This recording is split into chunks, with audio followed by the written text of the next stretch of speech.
Good morning, everybody, and welcome to today's live webinar being organised as part of the Humber Apprenticeship Showcase powered by SpringPod. My name's Ben Felton. I'm going to be leading the session today with you, but just a bit of housekeeping before we begin. Today's talk is going to last for about 45 minutes, and as always, we've got a great guest lined up for you. So any questions you may have, make sure to put them to our guest. And you can do that using the Q&A function. Now, obviously, we may get a lot of questions, so we might not be able to get through all of them.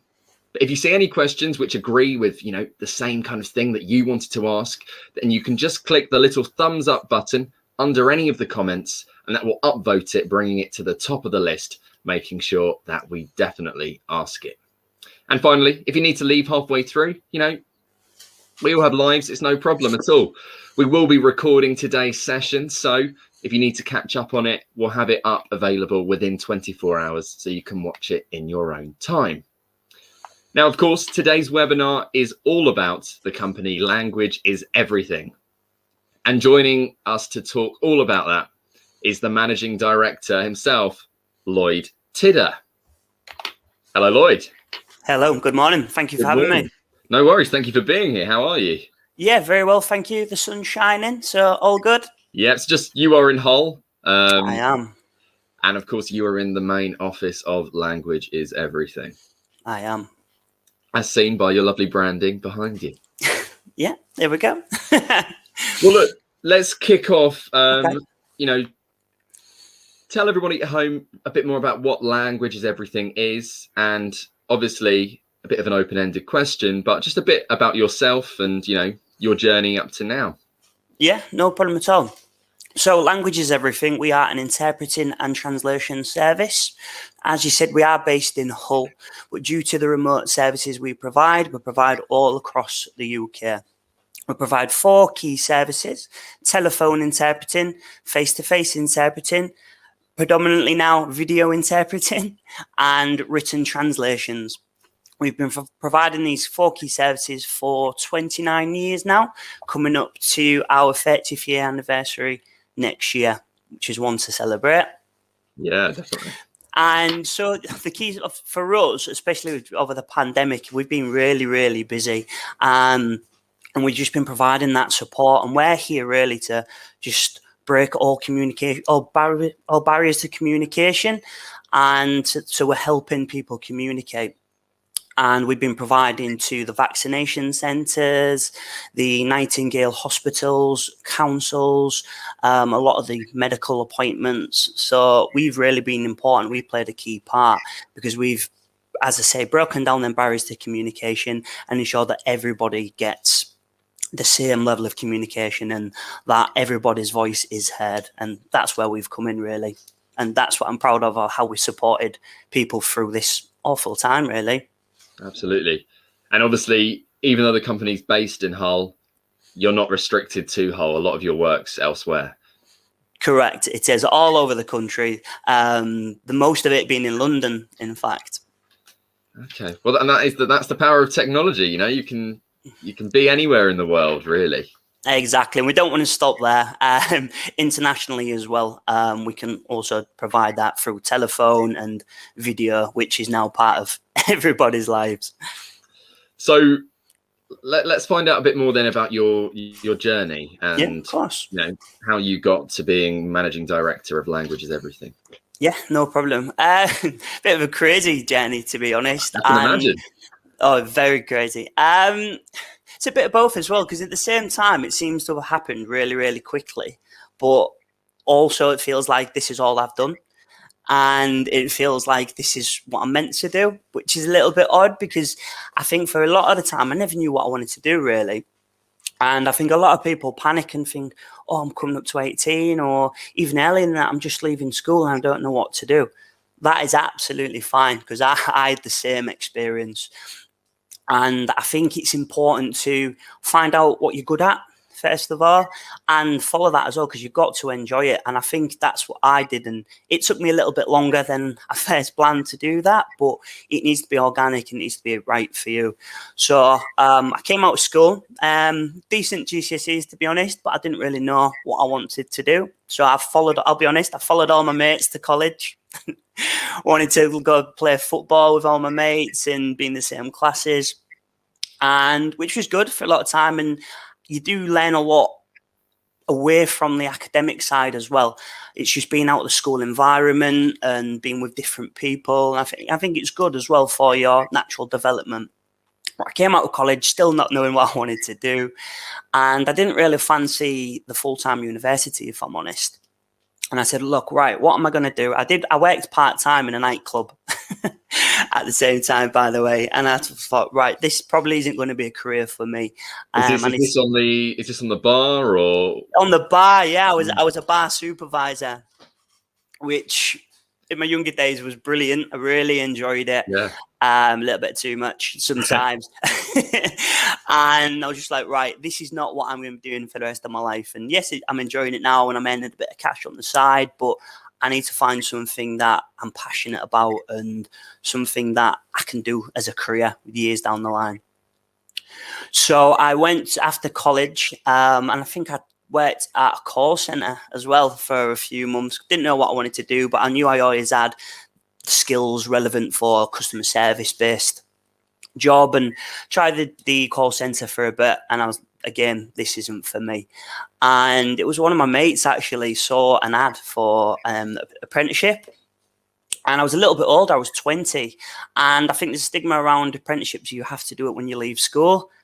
No, that's not true. As I said, I joined when I was 20, a little bit older. So I'd experienced work. I'd done a little bit on the academic side. So I think I had the relevant experience and knowledge to put me into that.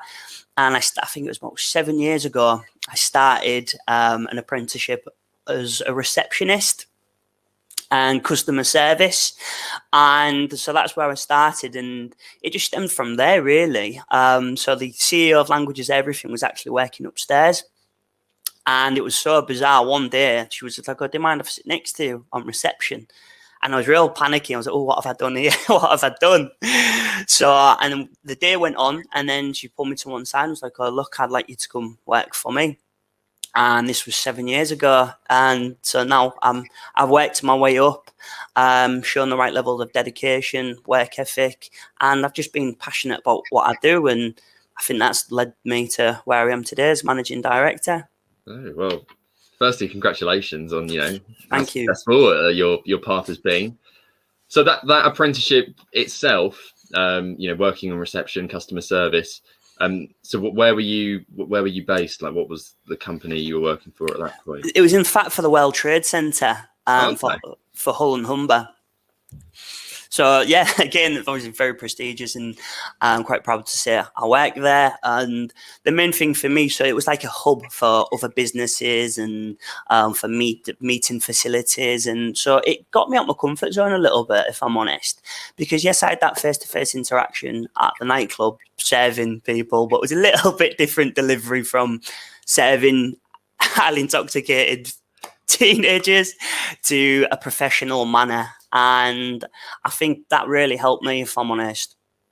And especially because when I worked in the call centres, I had the core skills for over the phone. But once you're plopped in front of someone, it's a totally different ball game. And I think it's okay to be out your comfort zone a little bit, because that's how you grow. Because if you're staying in that, you're not going to expand, you're not going to grow, develop and learn new skills. So for me, it was a little bit uncomfortable at first and it was new.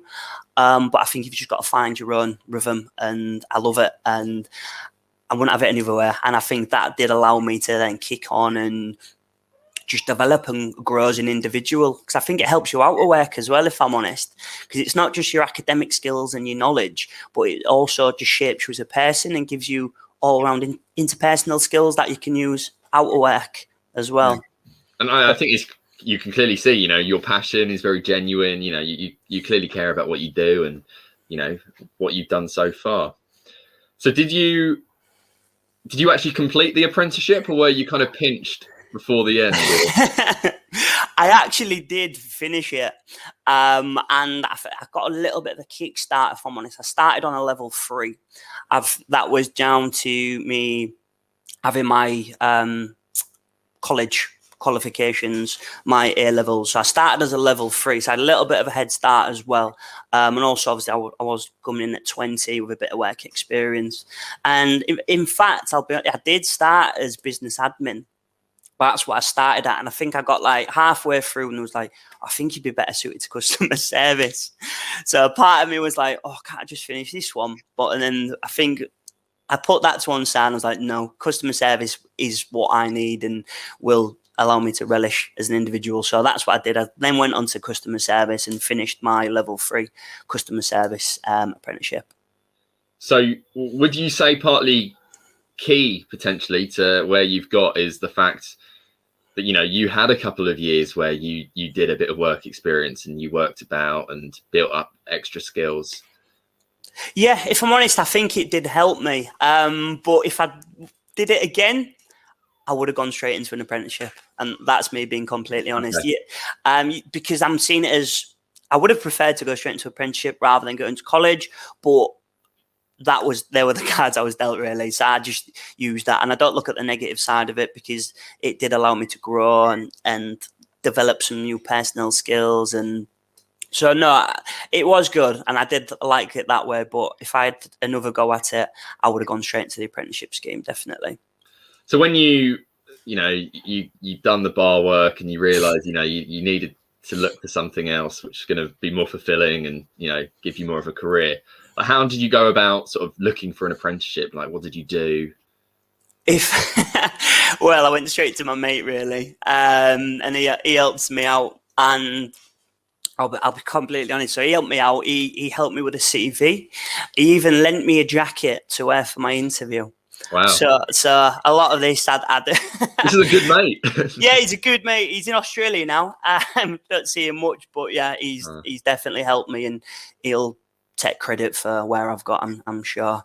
But it was the actual apprenticeship scheme, because we were just having a conversation about it, and it was been really helpful, if I'm honest. He was like, look, you're getting to that age where you do need to looking at a career. I did consider joining the RAF at one point. That was an option. My first option was being a professional footballer, but that didn't go to plan. I think that is 90% of young males' dreams, isn't it? But that quickly went out the window. And then, I woke up, so my dream stopped there. And so I think we went on the apprenticeship website, and we said, have a look at this. And the thing that appealed to me was the fact it was the combination of the two. It wasn't just the academic side, if you was going to college, or straight to university. It was the fact it was mixed and combined with the real life work experience. And I really enjoyed that, if I'm honest, and that's what I wanted, because I think it's two birds, one stone, isn't it? Because you're learning and you're growing and you're getting a qualification at the end of it as well. And that would be my advice. If it's the opportunities are there, just get as much behind you as you can. And the beauty of this, you're doing it at the same time. So simultaneously with learning, growing and getting a qualification, you're building your career as well. So that's what really stood out for me, and that's what pulled me in. And and there I am. So language is everything. You get, employed, this person comes down, you're working on your apprenticeship, and they say, would you like to come and work for me? Yeah. How do you go from, sort of entry level to then being managing director of the overall company? So seems a long time ago, and it's mad. It's a bit of a whirlwind, because people ask me about it, and I think the individual I am, because I'm so focused, and I'll be honest, I never dreamt of this. I didn't. And obviously people say you have goals and your ambitions, but mine was just to be the best I could be, and for the business to prosper from that as well. Because I feel if I'm being the best I can be, putting all the effort in and enjoying what I do, and the company can gain from that as well, then it's a win-win. So I've just put all the hard work in, if I'm honest, and I showed a willingness to learn and get better. So after my level 3, I actually went to Open University. and did a business management degree alongside working, which was very hard, very challenging. But So for those watching, Open University, just explain that sort of concept. yeah, so the Open University, so I did it over like a part-time. So it allows you to do a university degree alongside working. So it is a lot of work, it is challenging, but I believe that was also a platform that helped. But again, because I just wanted to go that little bit further, and I think that shows as well, if you're willing to go above and beyond, then I think you will get to where you want to be. And I think I didn't say no as well. Well, when I needed to, when I needed to. But I think I just showed a willingness to take things on, and even if it was a little bit out of my comfort zone, I feel have the honest conversation and say, look, I'll be honest. Yes, I'm willing to do this, but these are my concerns. I'm worried about this, or can you perhaps help me with this? There's no harm in doing that. I just think I took a lot on, and I wanted to get better, take more responsibility on. And I think as well, I knew from early on that I was going to be in like a senior position or some sort of leader. And I think that's what it's about, just taking the initiative and of others as well. And if you're going somewhere, take people with you. And I think that's what I did. And that's important for anyone in a leadership position. And what helped me as well, I think I was multi-skilled. I didn't just want to isolate myself and be a one-trick pony. So I like pulled myself into different positions, and I've gone from team leading to operations to service manager to telephone interpreting manager. So I've just dipped my toe in other sides of the business, and I think that's allowed me to get to where I am as well, because I am multi-skilled and I am capable in all aspects of the business. And I think if you have a desire for one particular area, if it's marketing or finance or anything like that, then yeah, go for that if that's what you want. But I feel the advice is, if you are a little bit unsure on what you're doing, there's no harm in trying a few things out, because you're getting a better indication of what you want and where you're at. And I think self-awareness is important as well, knowing what you're good at, what your strengths are, and at the same time, what you're probably not best at. And do you want to leave that to somebody else and allow them to do it so you can focus on your job, or do you want to grow and get better at that?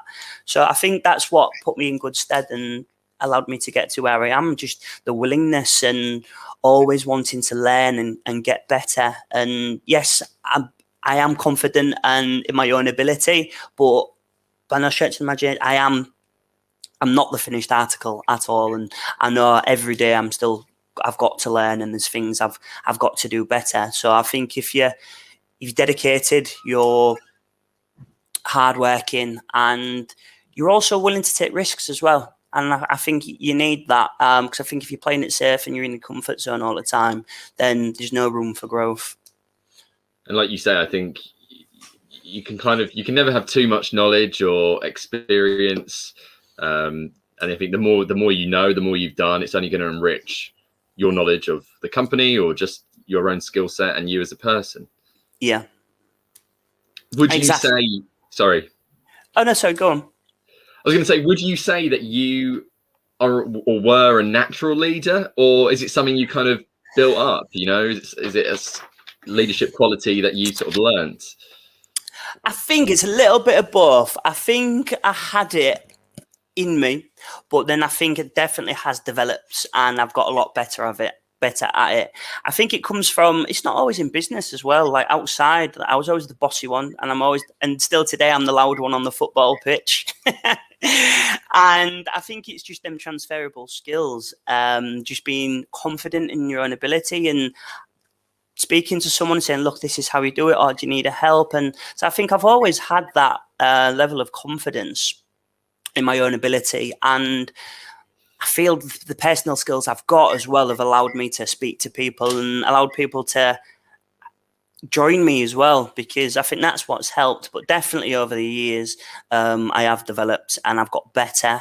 I've got better at listening. It sounds so stupid and think, how can you be a bad listener? But when you're in charge of people and you're responsible for them, you need to listen to them well. And because if someone's having a conversation with you, that's quite challenging for them, or it's of sensitive nature, and you're not showing that the focus on them or the attention they deserve if you're looking about or if you're on your phone. It's little things like that. So I've definitely developed that over the years.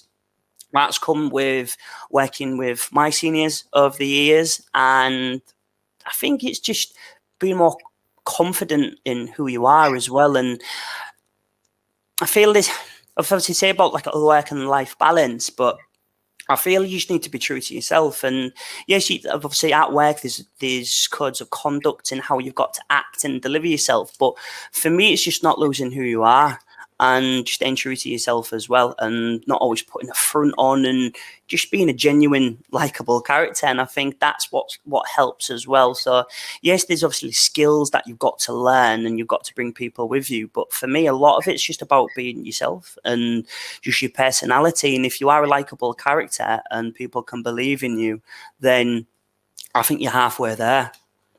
And would you say if someone watching now, if they're sitting there and they're not the most confident person, maybe they slightly lack in self-esteem, would you say maybe just trust yourself? Would you say, and just be who you are, and that will be enough? Exactly, I would. And it's not for everybody. It's not. And that's the thing. It needs to be genuine. It needs to be organic, because that'll show and that'll project to others. So if you're not comfortable with it, there's no harm in trying it and saying, look, is this right for me? And I feel if you think, do you know what, I was a little bit nervous, but I can be better next time, then keep at it, keep going. But I think you've got to be comfortable with it along the line. And you're always going to be uncomfortable with things, and you're going to be a little bit nervous, but that's absolutely fine, because that shows you want it, and that shows passion. Because if you wasn't nervous for anything, then it'd be that you didn't care. So that's absolutely fine, and that'll come over time, that definitely. And it's a little bit like when you go to the theme park and you look at that scary ride, you're like, oh, I ain't going on that. And then so I'm usually the person downstairs holding all the bags and coats for people while they go on the ride. And then you're like, do you know what, I'll do it. You take the plunge, and after you're like, do you know what, that wasn't that bad. And I think it's a little bit like that for some people. And again, it's not for everybody. Like rides aren't for everybody. But I think it's just about finding your own way of doing it. And as I say, it's got to be true to you. And yes, I wouldn't change. Yes, you've got to do things differently. You've got to adapt, and you've got to be able to recognize when you need to change your approach or how you need to act. But I wouldn't change who you are, because then it's not genuine, it's not organic, and it's not going to be believable. So yeah, no, absolutely. That is my advice. Just straight true to yourself, stick at it, find your own way as well. Because it's got to be right for you. So there's no harm in a little bit of a trial and error. So, and reflect on it as well. Always reflect. I think people are scared to look back and reflect over things and don't want to ponder in the past. Yes, it's gone and it's done, but you can also learn from that experience as well. What went well? What did I do? That was good. Right, I'll do that next time. What can I do differently? And what was a big no-go? What shouldn't I do? So I think every time, make mistakes. It's fine. I still make mistakes now. Everybody makes them. Just some people aren't honest and open about it, and some people try and hide them. So I think just don't have a bit of no fear. Just dive into it, but also make it work for you, and to be tactical with it as well. So if it doesn't work out the first time, learning from your mistakes, and right, I'll adjust it, I'll amend it, and I'll do it this way. And then that's when you'll start to see the progression and the development, and then it'll project more and it'll be more natural. Great advice. And I love the analogy as well. You can never beat a good analogy. Well, look, before I carry on, I have got a couple of questions have come in, so I'll just quickly just run through a few of those. So language is everything. Do you take on apprenticeships yourself? We do. We certainly do. I'm biggest fan of apprentices. That's where I've come from, and that's what we want to try and push. I think we currently have 4 apprentices at the moment, and some of them are in different departments as well. So to answer your question, yes, we do take on apprentices. And is that kind of, I guess, coming from an apprenticeship yourself, do you sort of, I don't know, how does that, I'm trying to word this right, I guess that must affect the way that you sort of deal with them because you've been in that situation. You can relate. Exactly, and I think that helps, and that's the feedback I get from them as well. Even now, I would never ask someone to do something that I wouldn't do. And I think people have this perception of an apprentice is going to be someone that gets everyone else's dinner, they make the cup of teas, they clean the toilets, they do filing. No, that's not the case here. Yes, you are doing an apprenticeship, but you are still a full employee, and you will be treated the exact same as every other employee. At language is everything. So I think, yeah, I can definitely relate to them, and I think I can give them advice. And look, that's fine. Don't worry, you've done this. But how about trying it that way? How about trying it that way? And that's the thing. And yes, I've got there quite quickly, but it's not a sprint. It's not a race. It is a marathon. People learn at different rates. And people progress at different speeds as well. So try not to get caught up on what other people are doing. Just go at your own pace. And that's what we try to say to people. And the apprentices we bring through, I'll always encourage them to go as far as they can. If they want a level 2, brilliant. Why stop there? Then can you go on to your level 3? Do you want to go even further, degree level, or is there any courses? So there'll always be that support from me for the apprentices. And yeah, I'll push them as far as they want to go. And I think it's about giving them that and saying, look, there's no end to where you can go. I would say, yes, set your targets and set your goals, but also have that dream like right up here. And that might be 10, 20 years down the line. But if you've got something to work at and you've got a clear vision, then you're going to be on the right path. And I think support is key. If you've got a supportive team around you, supportive leaders, then you're only going to flourish yourself. Exactly. And I think what's good as well, because we've got 4 people doing the apprenticeship scheme at the same time, they can help each other as well. So they can say, oh, what about this question? Oh, well, I've done it this way. So you're getting 4 viewpoints. So because they're all doing the same course. No, they're not copying each other's answers. I will just put that out there. Yeah, disclaimer. Put that in there. But they're collaborating, and I think that shows in the work as well. We're a team. Let's work together. Let's support each other. People have different viewpoints and different perceptions, and there might not be a wrong answer, but just a different way of looking at it. So it definitely, the apprentices do like the fact that other people are on the course with them because they're not alone and they've got people working with them, and then they can see the other members of staff, the other members of management, and the senior team. They can see, look, this is the route to progression. And we've got 2 of our senior managers as well. They started an apprenticeship. So okay. They did the same, yeah. They both did customer service. And so, yeah, I think, so 2 senior managers and myself came from it. And we've got 4 current apprentices and I think 3 more that passed. So a big chunk, yeah. Definitely. And that's going to continue as well. And it's not going to be, as I say, it's like a long-term, it's not even a project. It's a relationship and it's a build and it's a mutual one as well. So it's just as important for us as it is the individual. And what I always say to the individual after they finish the apprenticeship, is this right for you? Because I don't want you to be doing something you don't want to do. I don't want you to be living with any regrets. Yes, I want you here because we need staff, but I want you to want to be here. And there's no harm in people after the apprenticeship going, thank you very much for your support, Lloyd, and the time here, but it's not right for me. I want to do something else. That's absolutely fine. I'll support them in whatever they want to do. I think that's what you need. You don't.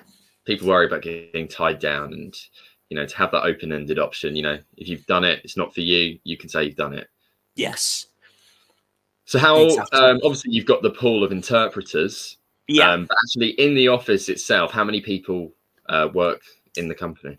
We have now got 29 employees.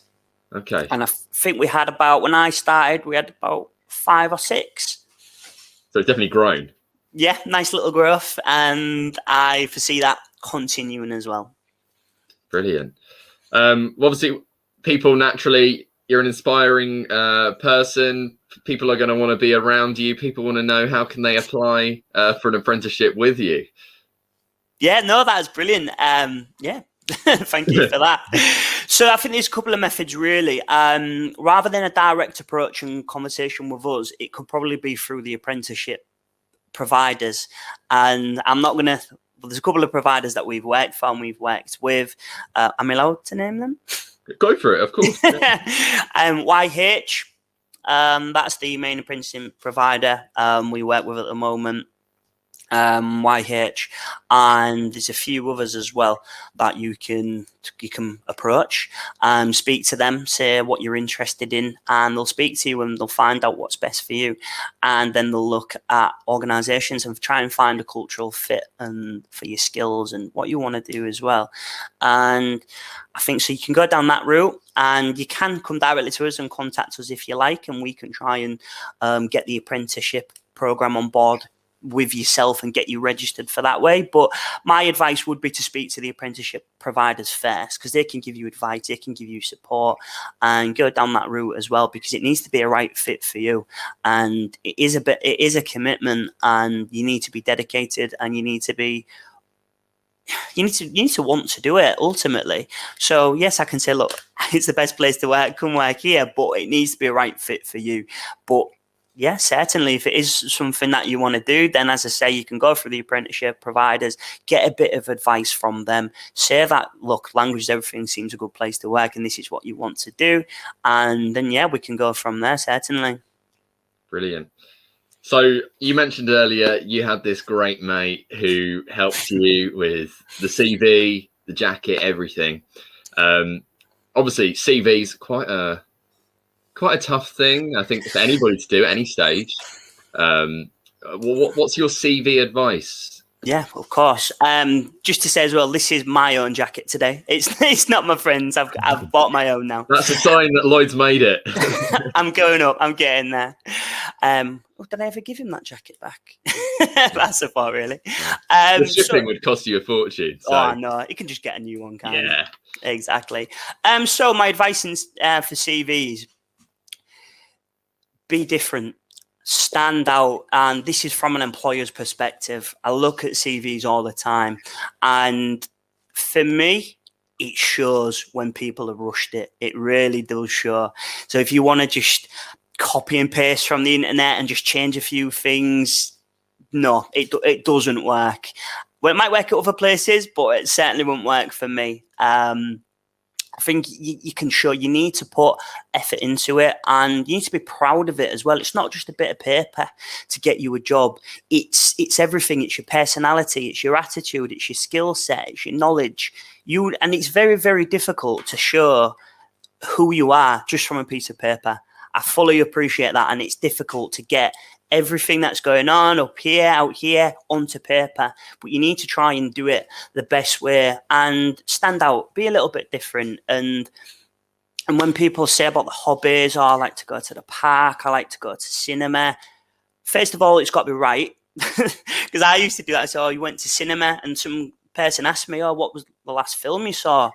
I was like, Spider-Man about 3 years ago.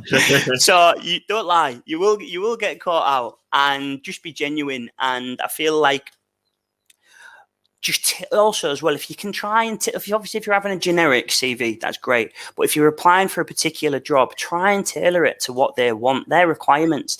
Do you want to let me put like a little letterhead in there and say, look, I'm interested in this position because I understand the requirements of your business are this. This is how I can help. This is my skill set. This is what I can add to you. So you're putting yourself in that shop window. And that's basically what it's about. Because if you're looking at 10 CVs and they're all the same, I'm hardworking, I'm this, I'm that. Be a little bit different. Stand out. Be honest. Be true to who you are. And I think that will reflect on the paper as well. And because it's very difficult just in one A4 to say who you are. So stand out. Be different. But also be true to yourself as well. And as I said, I think if you can tailor it and personalize it and say, look, I want to apply for you because, so you're not just saying, oh, look, I really want a job. You're saying, look, I would love the opportunity to work with you because this is what I can add to you. This is what I can do to you. And this is what you can benefit from having me as an individual because I can give you this, this, this, and this. So that would be my advice around CVs. And when you're saying sort of stand out, be different, are you purely meaning, just personalize it, make it you, or, because I'm guessing maybe you don't mean like have loads of colors and stuff like that, or maybe I don't know. Well, it's a little bit like that. Don't make it. Yeah, you're not like, it's not a brochure, or it's not a leaflet or anything like. I'm not saying that. Don't do that, or spend 3 days doing a design on it. That's not what I'm saying. But what you need to do is, because if you're reading 10 CVs at once, you need to stand out. You need to be different. So I think in your description of who you are, because some are very, very generic and they've been read before. So I think it's just about getting your personality out onto the paper. This is what I do. This is what I can do. This is what I want to do. Don't be afraid to share your personality and try and get that across. That would be my advice. That's how you're going to stand out. From rather than being generic, this is what I can do, this is who I am. Be true to yourself and say, look, this is what I can do. This is where I want to be. This is what I want to achieve. Give maybe a little bit more information as well, rather than just a generic, oh, I'm hardworking, I'm trustworthy. What else can you do? What can you provide? Why are you different to other people? And I think that's definitely what's important. And sort of sticking around the same topic of CVs, but someone's asking about LinkedIn and, you know, what's the relevance of LinkedIn? Is it worth having? At what stage should you make a LinkedIn account? Yeah, absolutely. I got LinkedIn a few years ago now, I believe. And it has benefited, definitely. I think now LinkedIn is sort of changing what it's used for. The way I best describe LinkedIn is a professional Facebook. That's how I like to label it. And it gives you an idea, because it's a lot about work. It's definitely about work and your career and you as a professional. And I think you should get it when you feel comfortable. Don't just get it because your mates have got it or you feel you need it. Get it when the time's right for you. And there's different reasons you can have it, because a lot of employment goes through LinkedIn now as well. So there's a lot of opportunities that go on there. But I just feel maybe when you're established with what you want to do and who you are in the working world, that's when I would fully encourage to do that. And then utilize it as well. So be confident, add networks, speak to other people, because you don't know who you're going to be talking to, or you don't know who they know or who they know, and opportunities can come from that. And building your profile as well, and telling everybody who you are, what you're about and what you can do, and building relationships as well. As I say, you don't know who you're going to be talking to and what opportunities are going to come up.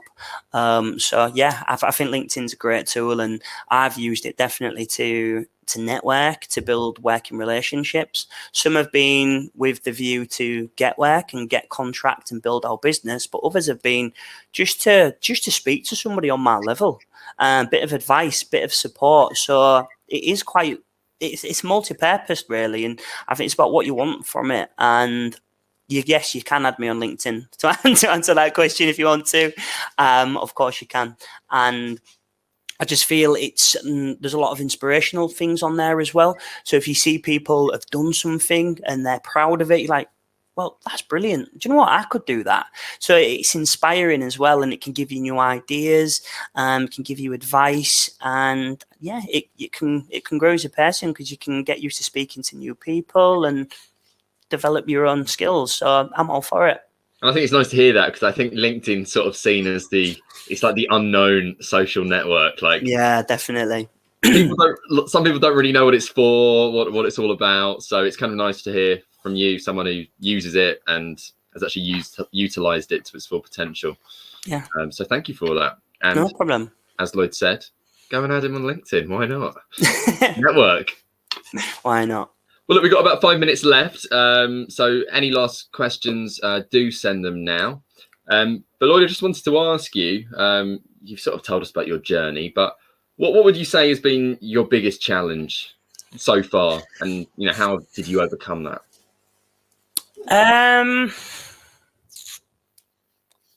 A lot of challenges, definitely a lot of challenge. I think one of the biggest challenge was the pandemic, which has been a challenge for everybody. And I'm so proud how we've dealt with it, and as an organization, and that we've provided support to so many people that needed it. So for me, that's what I'm very proud of. Over the pandemic, I think we connected just short of 2 million minutes of telephone interpreting, which is a fantastic achievement. So that's a challenge we faced. But I feel the biggest challenge was myself.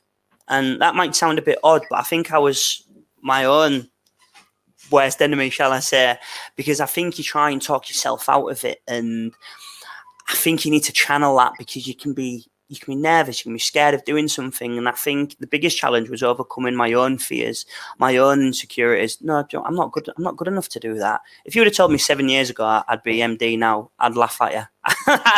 I would 100% laugh at you. But I think the biggest challenge was realizing I could do it, if I'm honest. I think that's the big challenge, and just expanding your full potential and your capabilities and understanding where you are. And I think so the biggest challenge was overcoming my own challenges, insecurities, and my own doubts. And I think, do you know what, proving to yourself, yeah, you can do it. And don't listen to anybody outside. And yes, it's good to prove people wrong and show people what you've achieved, but don't do it for anybody else. Do it for yourself. And I think that's what's important. And that was a big challenge I faced. And another challenge was to create a working environment that I liked, I enjoyed, and I want people to want to come to work. And earlier this year, we were certified a great place to work. So that was in recognition of all my employees. So a challenge was to provide this environment where people wanted to come to work, and that's a challenge that we overcame, and that's one I'm proud of as well. Well, look, I think, as I've said already, I think it's very clear your passion and your commitment, and it's really nice to see that, because obviously some people just do a job and there's nothing wrong with that, but they're just doing the job for the sake of doing a job, and you know, it gets them by. But you can see that you really care about what you do, you know, about where you've ended up. And I think that's really inspiring to see. Thank you. And yeah, I mean, I'd want to work for you. It's not my plan, but you know, like, you know, but that's how you come across. And I think that shows all that experience, the people skills that you built up over the years. Yeah. So, yeah, exactly. And I think that's what's important as well, because if you can be relatable, if you can speak to people, and that's what I do. And yes, I'm in the position I'm in, but I'm human. I'm a normal person, and I speak to people like that as well. Don't speak down to anybody. I speak to every single person the same, if it's the CEO, the leadership team, to the apprentice, to the cleaner. Treating everybody the same. And I think that's what's important. And as you said, love what you do. Try and find something you're good at. And if you imagine for people, I've got to work to earn a living. Imagine doing what you love doing. You get paid to do what you love and what you're passionate about. It's the best thing ever. And I think once you're passionate about something, you're going to put more work in. And for me, you get out what you put in. And if you're willing to put in and go that extra mile, you're gonna benefit from it, and you're gonna see results at the other end. So yeah, try and find something you're good at, something that you like doing, and just push it. Just push yourself to see what you can achieve, and don't be scared to try things out, take risks. People are going to get things wrong. It's how you learn. It's how you get better. It's how you develop. Well, look, I don't think we can end any better than that. So thank you for the 45 minutes, Lloyd, that you've spent with us today. You know, I've learned a lot, and I think everybody watching hopefully would have learned a lot too. I wish you all the best with Language is Everything. Thank you very much. I hope these next 12 months continue to be bright. Obviously, as you said earlier, it's going to be a bit of a unknown landscape as things transition back, but I'm sure all will be fine. Yeah, thank you very much. I'm sure it will. No worries. And I really enjoyed it. Thank you. No, we've really enjoyed having you. Thank you very much. And of course, thanks to all of you who have joined us today, all your questions, and you know, just being here. We really appreciate it. Well, I will let you enjoy the rest of your day, and I hope you enjoy the rest of the Humber Apprenticeship Showcase. We'll see you very soon. Bye-bye. Thank you. Bye-bye.